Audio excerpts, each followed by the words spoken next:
Yep, it's a library. Good morning, everyone. We're so honored to have everyone here today. I'm Roswell Encina. I'm the Chief Communications Officer for the Library of Congress. And on behalf of the Librarian of Congress, Dr. Carla Hayden, she welcomes everyone here this morning. We're excited to see everyone here today. Now, today's program is in remembrance of Jonah Eskin. His parents, Marcia and Barney, keep his memory alive by supporting the Young Reader Center here at the library and by supporting programs like this morning. We would like to spotlight Marcia and Barney, who are here this morning. We would love them to stand and be acknowledged by this amazing crowd.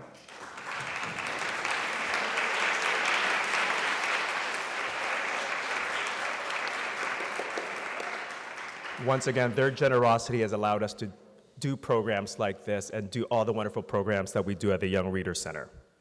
Also, by the way, this week is Children's Book Week. That's one thing we could probably agree on, that books, brighten a day. It's like the light of the room. When I was a kid, all those Dr. Seuss books were my favorites. Then when I became a teenager, it's gonna show my age, but I love those Hardy Boys books. So nowadays, you guys are there's a lot of books to choose from, especially for young adults. There's the John Green books, Neil Gaiman books. I could go on and on, but you're very lucky with the selection of books that you have nowadays. We're very also lucky to have a wonderful group of students here from the district. And when I call out your school, I need you to give, you have to show some love for your school and make a major cheer, okay? It's up to you. First, the Thurgood Marshall School.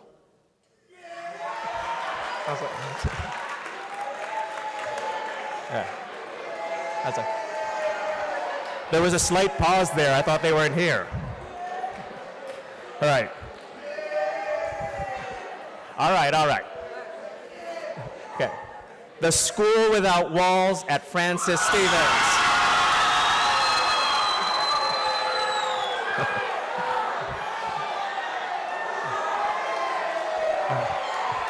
Okay. I think I created something here. I know we're going to try to one-up each other. The Langley School.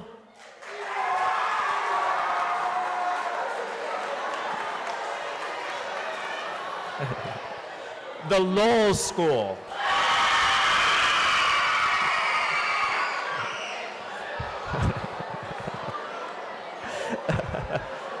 All right. The Seed School. All right. And the last one, the Washington Global PCS. Yeah. We're also happy to have all of you here today, so just one big round of applause for all of you.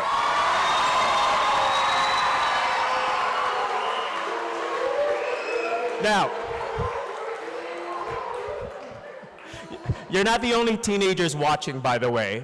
Today's event is being streamed on the Library of Congress's Facebook and YouTube channel. So for everybody watching online, hello.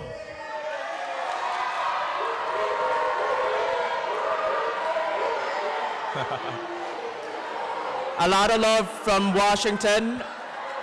And we just want to say hi to all the kids who are watching coast to coast.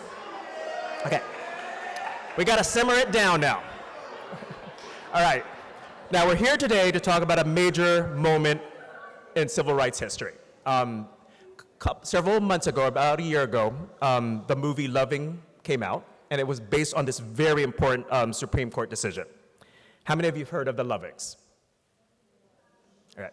The adults say yes, so we're hoping before this morning's over, we'd have educated the students here today.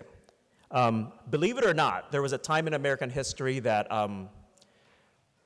white Americans and African Americans could not get married. I know it's very hard to wrap your head around that nowadays, but that was a dark time in this history, and you could have been thrown in jail if a couple got married. And that's what happened with the Lovings. Mildred Jeter, who was black, and Richard Loving, who was white, lived in not so far Virginia. They got married here in Washington, and when they went home to Central Point, they were arrested and sentenced to a year in prison just because they were married. Yes, really hard to imagine that now. Their case went all the way to the Supreme Court, and 50 years ago this year, they won. Their case changed the law across the country so that one's race does not determine who one can marry. The story has just been published in a new book called Loving versus Virginia. We have the author here today, Patricia Hruby Powell, and the book's illustrator, Shadra Strickland, who's joined us here on the stage. We're also joined by an expert lawyer and educator, Georgetown law professor Elizabeth Hayes Patterson. She's been teaching law for almost 40 years, and one of her specialties is race and the law. And to lead our discussion this morning, I'm very lucky to introduce her. She's been a friend of mine for almost a decade now. We go a long way. She's the coordinator of school and student services for Baltimore's Enoch Pratt Free Library, where she spent more than 40 years as a mentor, teacher, and advocate for librarians and young adults just like you. I used to work at the Pratt Library with Deb, and we've come a long way from the Today Show to this morning. So please, Deb Taylor will be leading today's discussion. Once again, thank you for joining us, and I'll pass it on to Deb.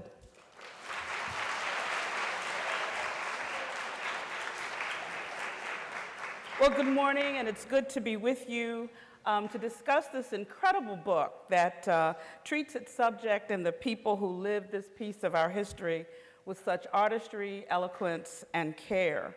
And because this story is so important to who we are as a nation, we're also going to place it in its social and historical context. As Roswell told you, I'm joined by an esteemed panel, and following their introductions, they will each give us brief thoughts about the work and the times that it depicts. We're going to begin with a brief video about the landmark decision that we commemorate today. I think that marrying who you want to is a right that no man should have anything to do with. It's a God-given right, I think. Mildred Loving married the boy next door, Richard Loving. Richard Loving is a construction worker, Mildred Loving the daughter of a sharecropper. They were born and raised in Caroline County, Virginia, where white and colored people seem unaware of the racial prejudice that exists in much of the country. The Lovings didn't know that it was a crime for a white person to marry a Negro in Virginia. They found out the hard way. But I didn't realize how bad it was until we got married. Full of love themselves, they didn't expect to find hate in others. Their home swarms with children, their own 3, as well as neighborhood friends who enjoy the warmth here. Mrs. Loving recalls how the ordeal began one night in 1958. The night we were arrested, I guess it was about 2 a.m. And I saw this light, you know, and I woke up and it was the policeman standing beside the bed. And he told us to get up, that we was under arrest. You go ahead and play. And anyway, they carried us to Bowling Green and locked us up. And in January, they had the trial. And they told us to leave the state for 25 years. But the way I understood it, the lawyer said that we could come back to visit, you know, when we wanted to. So that Easter, we came back and they got us again. We had been down a few times before that, but at Easter we came down, they found out we was down. They arrested us again. The Lovings spent 5 years in a Negro ghetto in Washington, D.C., where they suffered the indignities of unemployment, loneliness, and uncertainty. When one of the children, unused to city streets, was hit by a car, Mrs. Loving decided to act. She wrote a letter to the then Attorney General of the United States, Robert Kennedy, who in turn passed the letter on to a Virginia lawyer, Bernard Cohen, a member of the Civil Liberties Union. We have 3 children and cannot afford an attorney. We wrote to the Attorney General. He suggested that we get in touch with you for advice. Please help us if you can. Hope to hear from you real soon. Yours truly, Mr. and Mrs. Richard Loving. And it was that simple letter that got us into this not-so-simple case. Bernard Cohen could and did help the Lovings. He teamed up with another attorney, Phil Hirschkopf, and at no fee they reopened the Loving case in the Virginia courts, appealing each losing decision until at last the United States Supreme Court heard these arguments. Arguing protection, we advance the argument that these statutes are slavery statutes. They're meant to keep the Negro people in the badges and bonds of slavery. The outrageous civil effects of these statutes are not always apparent right away. For example, if Richard Loving were to die, then Mildred Loving would not be able to collect Social Security benefits as his widow.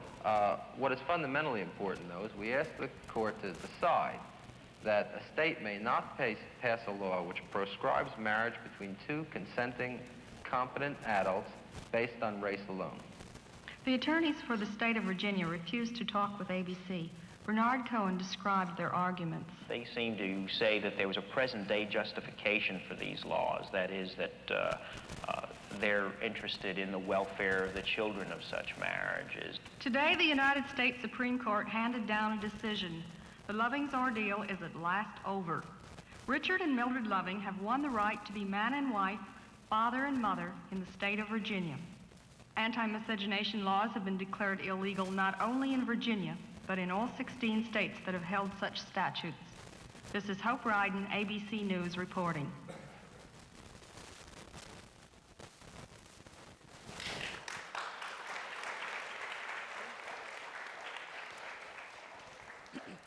Before we begin, we'd also like to remind the adults in our audience that the last 20 minutes of the program are for questions and answers between the students and the participants on the stage. If time allows and there are no students at the microphones set up in the aisles, we'll take some questions from adults. Patricia Hruby Powell danced throughout the Americas and Europe with her dance company 1+1 before becoming a storyteller and writer of children's books. Her picture book, Josephine, The Dazzling Life of Josephine Baker, has garnered various honors, including the Robert F. Seibert Honor, Coretta Scott King Honor for illustration, Boston Globe Hornbook for nonfiction, Bologna Ragazzi Nonfiction, and Parents' Choice Gold for poetry. Her documentary novel that we're here to talk about today, Loving versus Virginia, for young adults, is a Junior Literary Guild selection for 2017, and her middle grade nonfiction, Struttin' with Some Barbecue, is forthcoming in 2018. Shadra Strickland studied design, writing, and illustration at Syracuse University, and later went on to complete her MFA at the School of Visual Arts in New York City. She won the Ezra Jack Keats Award and Coretta Scott King John Steptoe Award for New Talent in 2009 for her work in her first picture book, Bird, written by Zetta Elliott. Strickland co-illustrated Our Children Can Soar, winner of a 2010 NAACP Image Award. Shadra travels the country conducting workshops, sharing her work with children, teachers, and librarians. She currently works and teaches illustration at the Maryland Institute College of Art in Baltimore. She's an incredible asset to Baltimore arts and the literary community, leading the effort to bring the Ezra Jack Keats bookmaking competition to Baltimore City's public schools, thus encouraging the next generation of artists and writers. Elizabeth Hayes Patterson is currently the Associate Director of the Association of American Law Schools, headquartered here in Washington, D.C. She's also an Emerita Associate Professor of Law of the Georgetown University Law Center. Before joining the Law Center faculty, she served as chair of the D.C. Public Service Utilities Commission and was a commissioner of the D.C. Public Service Commission. At Georgetown, she taught conflict of law, contracts, race and American law, commercial law, sales transaction, and the civil rights movement. She's also served as Associate Dean for the JD and graduate programs at the Law Center with responsibility for the supervision of academic programs. She received the Law Center's Faculty Member of the Year Award, and in 2001, she received the Law Center's Frank F. Flegel Teaching Award. And Elizabeth will lead us off with her comments. Thank you. Good morning, everyone. Well, first I have to give a shout out to two schools. I welcome all the students, but I have to recognize those from the Thurgood Marshall School. Thurgood Marshall was started by two Georgetown University Law Center graduates, so special welcome to you. And a special welcome to those from Seed Public Charter School, where our son Malcolm was a resident instructor. So I want to pick up on something you heard in the tape, and that is one of the lawyers, Phil Hirschkopf, referred to the fact that what they wanted to do was to address a law that was a vestige of slavery. So let's begin the legal discussion by going back to the post-Civil War period. There were three important amendments that were adopted at that time. And the goal was to fundamentally change the status of the former slaves. So the 13th Amendment abolished slavery. We'll go back to the 14th in a minute. The 15th Amendment gave the right to vote, denied the ability of a state to withhold the vote from people on the basis of race. Okay? Of course, you have to realize that that only affected African American men. African American women had to wait another 50 years, along with all women in this country, to get the right to vote. The 14th Amendment, which is the one that was most involved in this case, is the amendment that guaranteed two things: that an individual in a state could not be deprived of life, liberty, or property without what's called due process of law. And the second was to guarantee the equal protection of the laws in the states. So what did equal protection of the laws mean for the former slaves? The Supreme Court answered that in 1896 in a case titled Plessy versus Ferguson. Plessy versus Ferguson came out of the state of Louisiana. Louisiana had a law that said that black people and white people have to be separated in railroad cars. They cannot sit together in the same car, let alone the same seat. Homer Plessy challenged that law. And he, as you might imagine, assumed that with the passage of the 14th Amendment and the guarantee of equal treatment under the law, that that law would be struck down. That didn't happen. The Supreme Court determined that the states could separate people by race as long as things were equal. And so this doctrine of separate but equal was a doctrine that lasted for a long time and allowed states to pass laws, which they did, that either required or allowed the separation of people by race in movie theaters, in restaurants, in libraries, in restrooms. During that period of time also was when Virginia passed the Racial Integrity Act, which is described, if you look at the slide, it's in the bottom middle.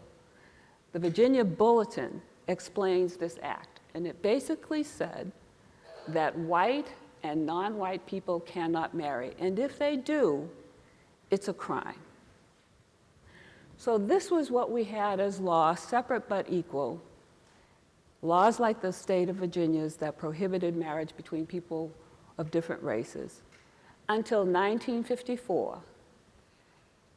And in 1954, the Supreme Court decided the case of Brown versus Board of Education, and I'm sure you've all heard about that.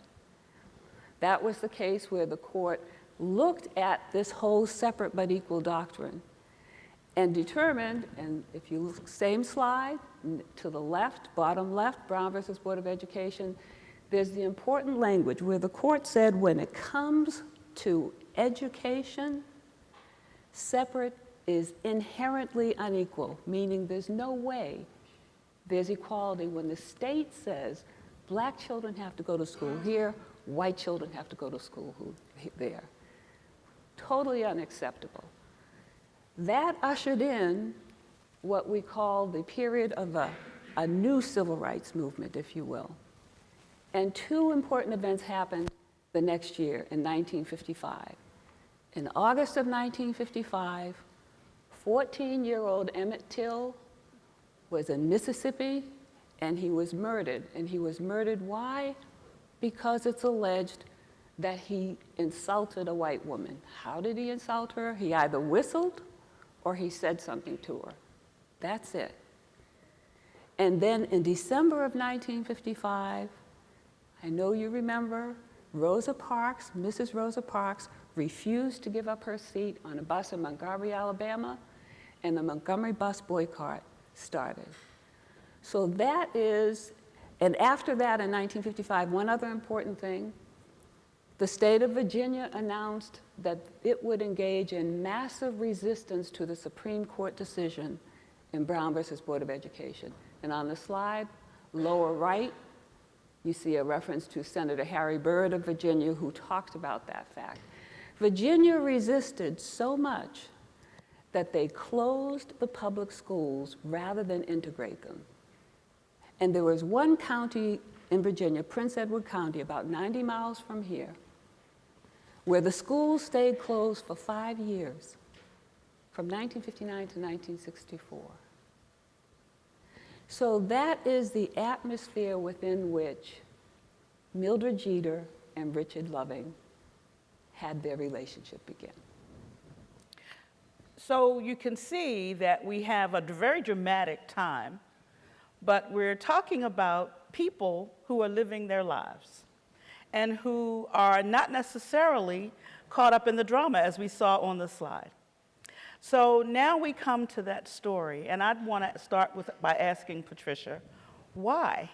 Why this story for this time, when so many of our young people don't know this history or may not feel it applies to them? Why did this story compel you to write about it? It's a story of love. You know, the name of the couple, the Loving, their name was Loving, and they were very much in love, and I got to tell a love story in and amongst the civil rights movement. All those slides that you were seeing on Ginger Elizabeth's page were pages of the book, as are, you know, these in front of you. And I came from a very socially conscious family, and we saw by example that when somebody needed help, you helped. So it was a very compelling story for this reason. You want me to go into the research? Sure. Okay.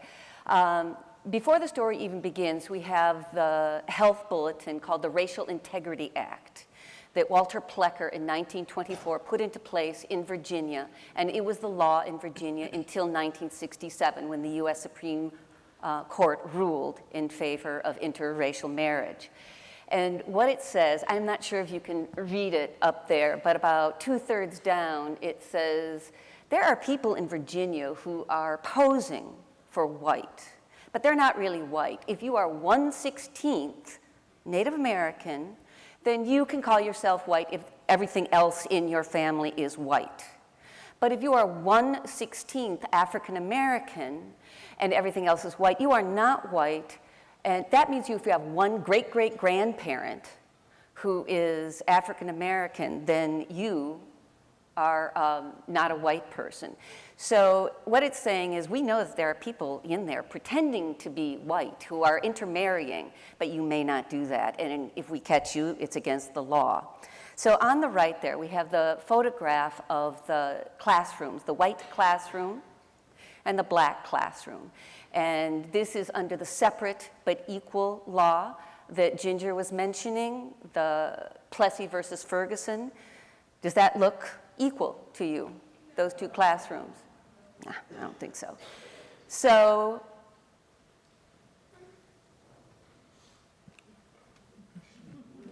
could I have the slide changed, please? I did my research in in Virginia, Caroline County, where the family lived in a very integrated neighborhood in a very segregated state.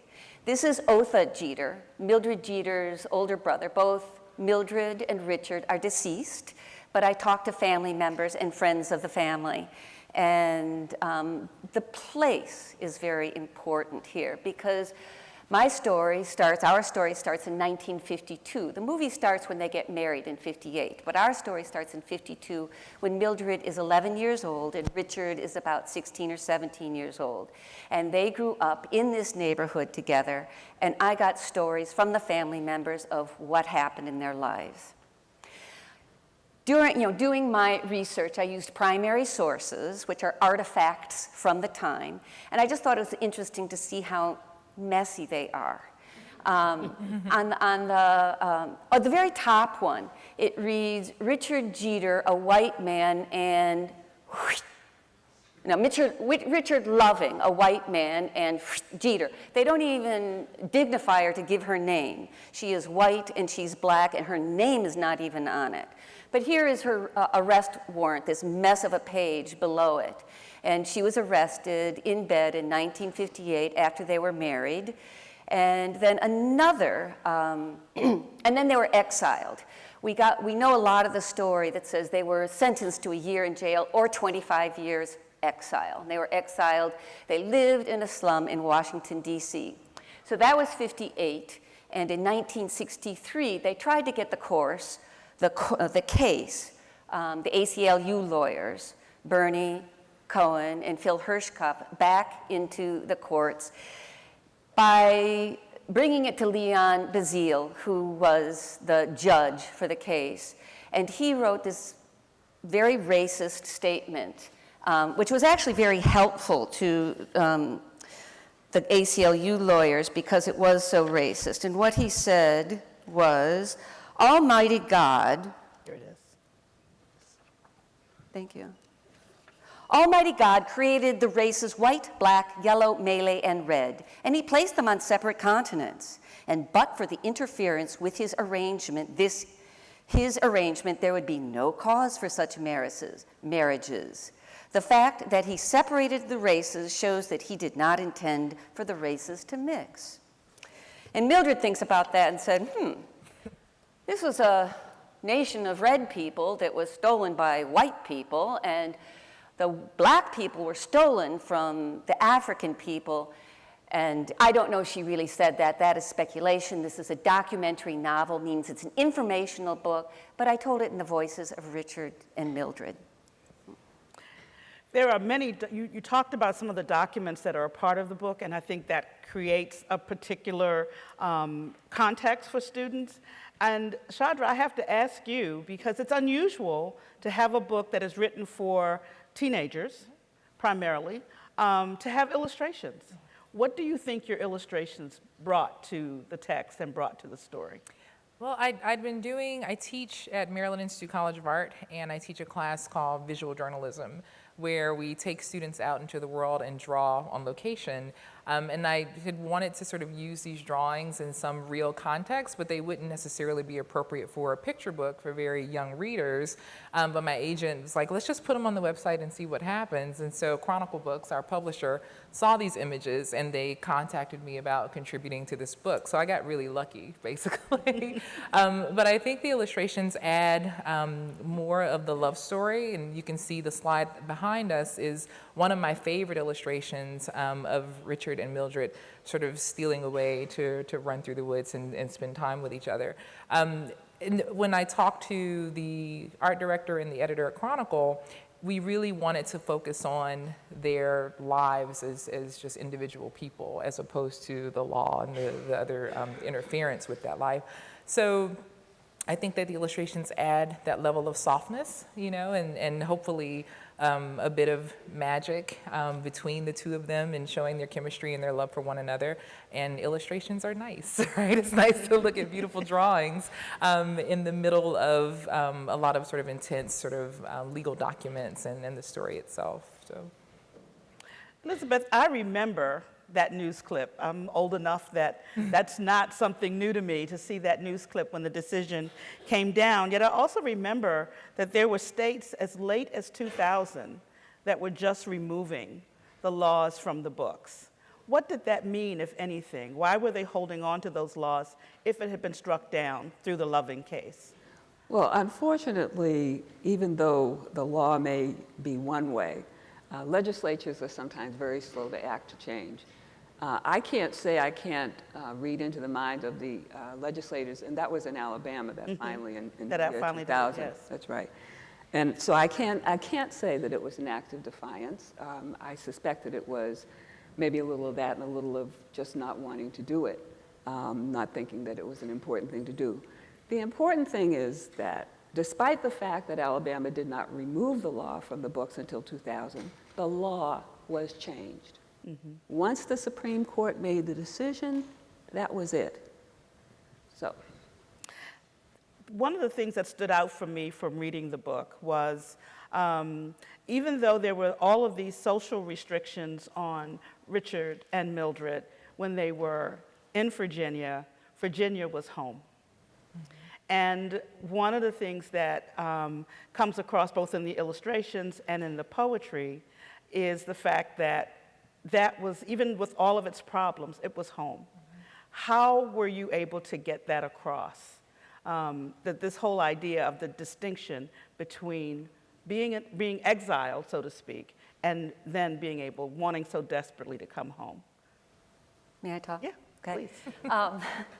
It was, well, it starts in 1952 when Mildred is 11 years old, and Richard is sort of the background because he is friends with her big brothers. And so it shows how they grow up together in this interracial, intergenerational, sort of idyllic setting where they had parties after the families. They were self-sufficient farmers, and there would be hog slaughtering time. So after hog slaughtering and all the neighbors came to help, there would be a big party. And Mildred's older brothers and father played in a string band, and they were the entertainment for the neighborhood. And so there's this beautiful community of whites and blacks and Indians together who just had this wonderful life, and to be exiled in Washington was so very different. They lived in a very small apartment and it was dirty, and there were lights on all the time. It was, opposed to the nature, the natural world around them. It just did not feel like Earth to Mildred to be in Washington, D.C. She wanted the pastoral scene of her childhood and her family, a very close-knit family, and the neighbors were all friends. Shadra, could you speak to the book design? Sure, can I talk a little bit about the Absolutely. family? So I grew up in Georgia, in Atlanta, and the civil rights movement was the topic of conversation at the dinner table all the time with my family. So in making the illustrations, even though I didn't have a time machine where I could go back in time and just kind of sit there and draw the lovings as they grew up, things felt very familiar in the writing, with my own mother and siblings and the way that we sort of managed community, and my grandmother, growing collard greens and tomatoes. So it was helpful to have grown up with that experience to be able to make it real in the illustrations. But the book design, Chronicle makes really beautiful books. Like if you'll see the book, it's gorgeous. I really love this, day glow orange hardcover that we have, but I felt like we worked closely together in sort of talking about the mood that we wanted to portray in the story, and I'll show you some. Can we get the next slide, please? The next one. The next one. The next one. The next one. Okay, one more. That one. So the first thing that we understood going in was that we wanted the book to be printed in 2 colors to sort of give a nod to 2-color printing back during the day when printing was more expensive and you could only afford to print with a limited number of colors. So you can see here in these slides, this is some of the conversation that I was having with the designer, which is great. Most times I don't get to work that closely with the designer of a book, but because I have a design background, we were able to have intelligent conversations. So these are the 2 choices. I sent maybe, 4 or 5 different color choices. I was really in love with the sort of green and rusty red color combination, but that felt a little too heavy. And then we finally got to this sort of purple and gold, which when they overlapped, they made a really nice rich brown, which made sense for illustrating Mildred. So it worked out, and it was just great fun to be able to work with Chronicle. A big part of visual journalism is, back in the 50s, Leo Leone was an art director for Fortune magazine, and he really brought visual journalism to the forefront and hired illustrators to do what they wanted to do, basically go out on location and draw, but there was a lot of trust that had to go into that relationship, and I really felt that Chronicle gave me that when we were working on this book together. I think we have time for one more little bit of discussion here, and I'd like to talk about the 14th Amendment just for a moment, since so much of the case hinged on that, and you made reference to it in your opening remarks. And how were they able to zero in on the 14th Amendment and to make their case when they had not been successful at all of the lower courts? Was it just because they were with a more sympathetic court, or were they able to craft a story or craft a way of understanding the 14th Amendment that won their case? I think that the lawyers assumed that they would not prevail in Virginia at any level. And based upon the history of the state, that was accurate. We've referred to the 1924 Racial Integrity Act, but Virginia and Maryland were the first 2 colonies, even before this was a country, that had passed laws prohibiting interracial marriage. So this is a very long, entrenched history in the state of Virginia. So I think it isn't that they crafted different arguments. They made the same arguments with respect to the equal protection and due process rights of the Lovings. But they knew that they weren't going to prevail in Virginia with that very entrenched history. With the Supreme Court, they made basically two arguments. One is that marriage is a fundamental right for everybody. Everybody ought to be able to make a decision if you've got consenting adults, and this is one of the things that Phil Hirschkopf said. When you have two consenting adults who want to marry, to deny that right on the basis of race is unconstitutional. It interferes with the fundamental right, and it makes a classification based on race, which is not allowed under the 14th Amendment. So that's why they were successful in making those arguments. But we also have to remember that we've had Brown versus Board of Education decided. So we had to have a change to separate but equal in order to get to Loving. Well, before we move to opening the microphones up to the students, I do want to give a shout out to a wonderful teacher's guide that the publisher of the book has prepared. It was actually done by a colleague, Dr. Ebony Thomas from the University of Pennsylvania. And so there are great questions and opportunities to really pursue these subjects in a much more in-depth way. I think that we've been given a great introduction to how we can see this story and how we can place it in our own national history. So if there are students who have questions, would you please approach the microphones? I see there's somebody approaching the microphone. That's great. And bear with me because I can see nothing. These lights are shining in my eyes. So if I miss someone who is standing at a microphone, you might need to do a little wave. Yes, that's better. That helps. Yes. Is there someone? Once they start, they won't stop.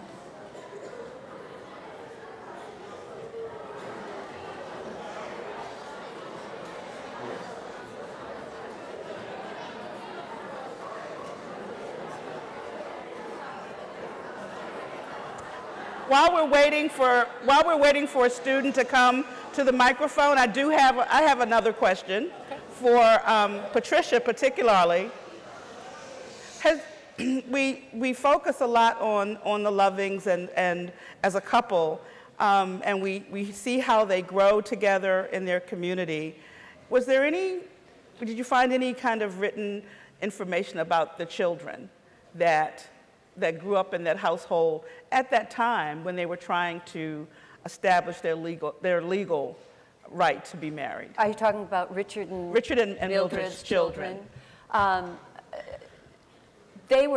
I know about that is that the parents did not want their children to have anything to do with it. I mean, they did not want their children to be burdened by it in any way. So they kept it from their children. So their children did not know much about it at all. Plus, they were quite young. They were, this was up till 1967. They were born in the late 50s, so they were under 10 years old. Do we have a question yet? Okay.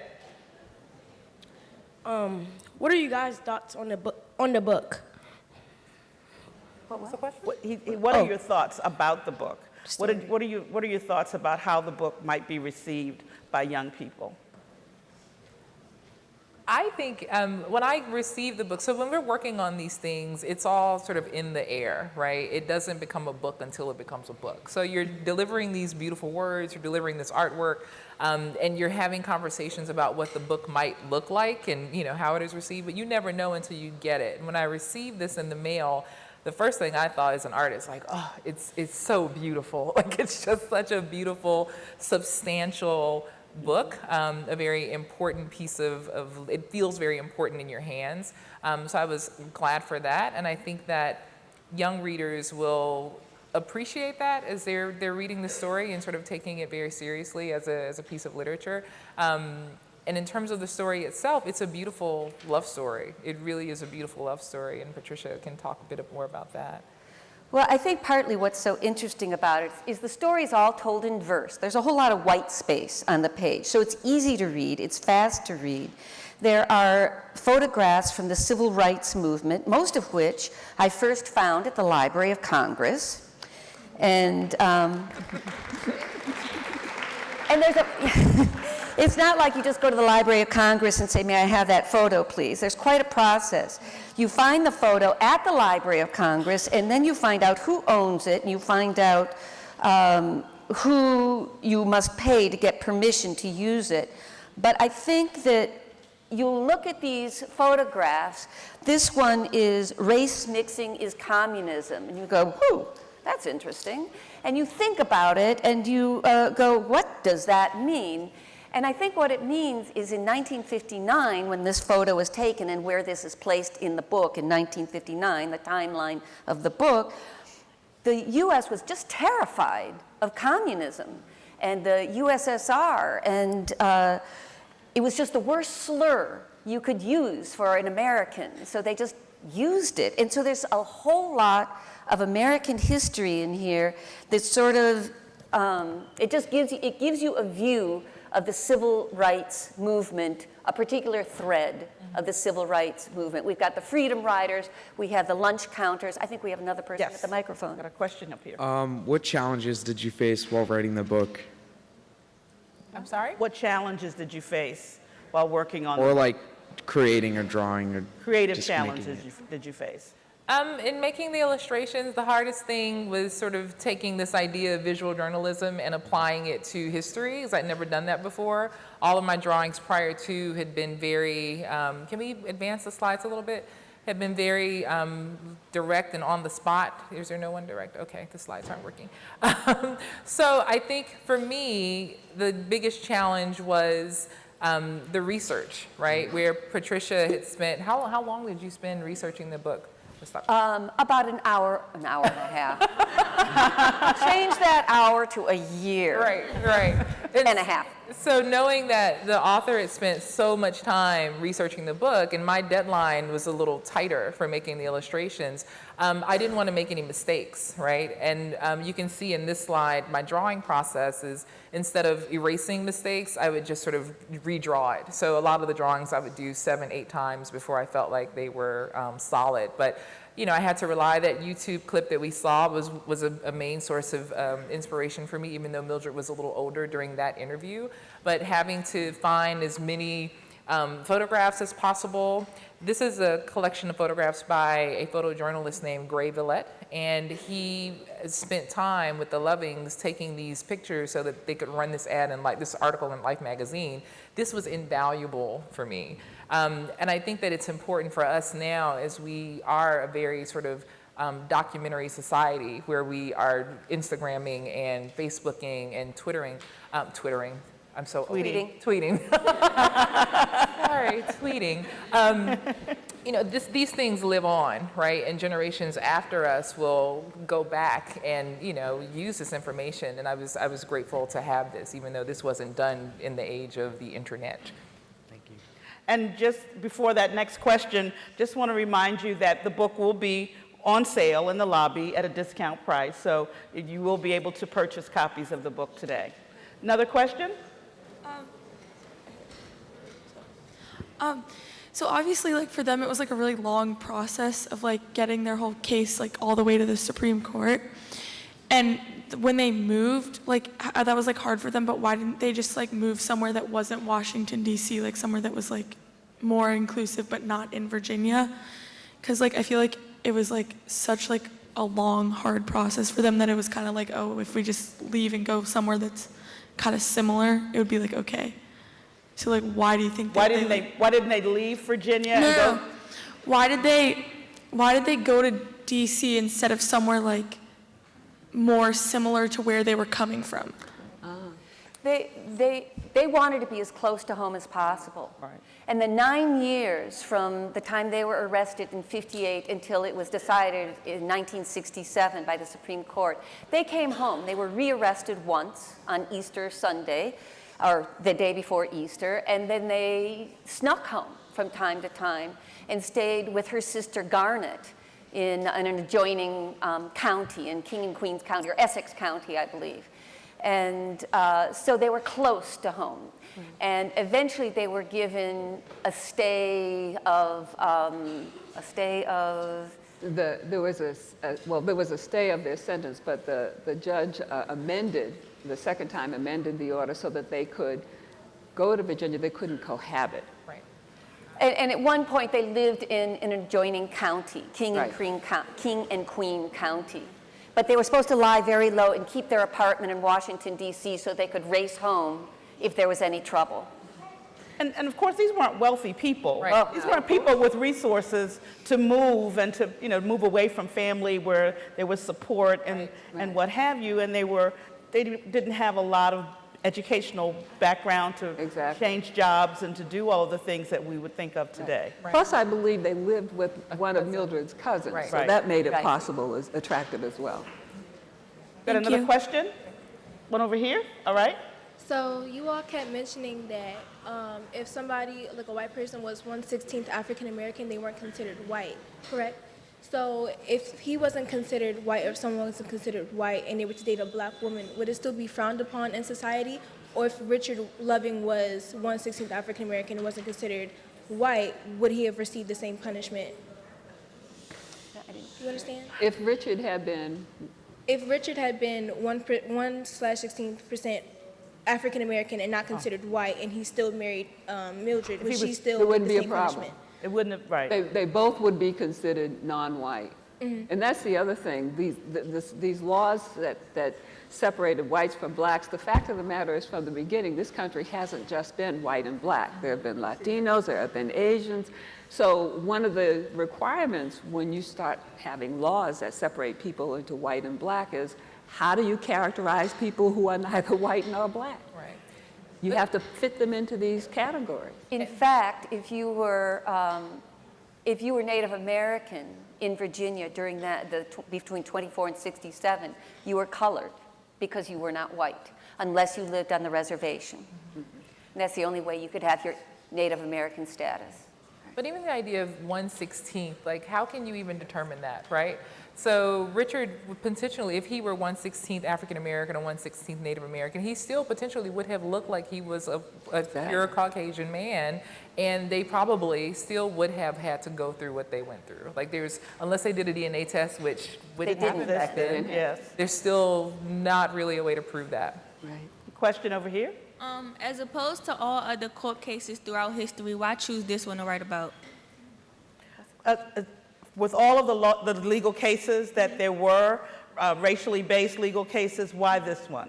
Why did this one compel you more than many others? Oh, as the author, well, it's the one that won. I mean, it's of all civil rights cases. As I said before, it's a love story. I'd never written a love story before. I wanted to write it for teenagers. I'm a children's and young adult author, and I think love is kind of interesting. I got to do research, what I consider research about love, and I talked to my husband a whole lot about our falling in love, but I also listened to music that I listened to when I was in my 20s, when I was falling in love frequently. And I loved writing the scene for which Shadra showed you the illustration of them running through the woods. I find it the most incredibly romantic.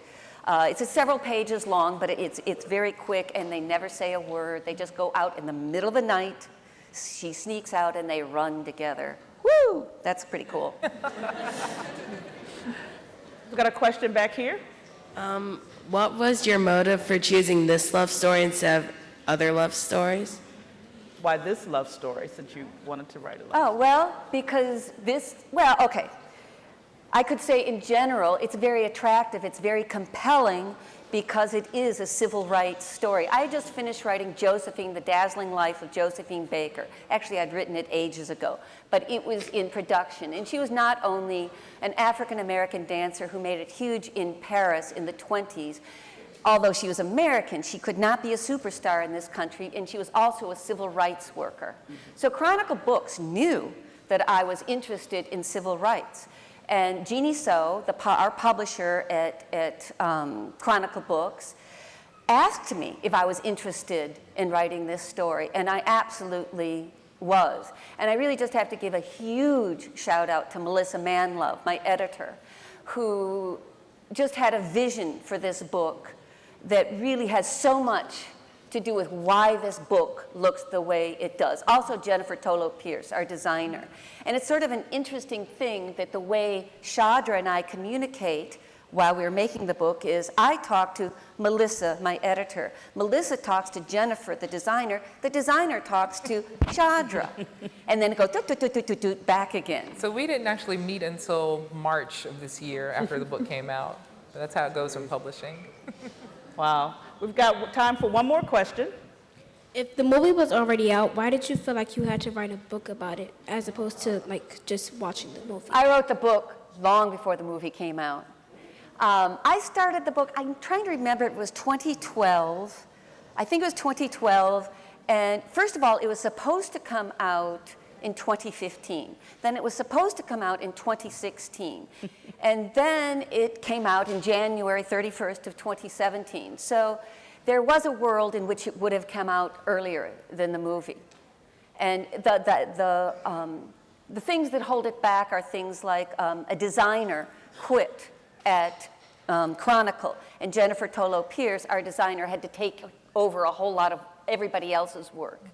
And I don't know what else held it back. But now it's the 50th anniversary of the judgment, the U.S. Supreme judgment from 1967 to 2017. So it's kind of poetic that way, right?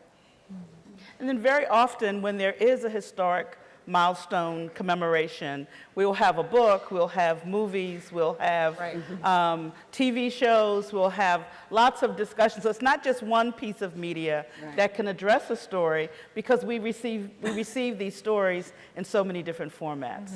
Well, I just want to thank my esteemed panel who did an awesome job. Thank you. Thanks, Deborah.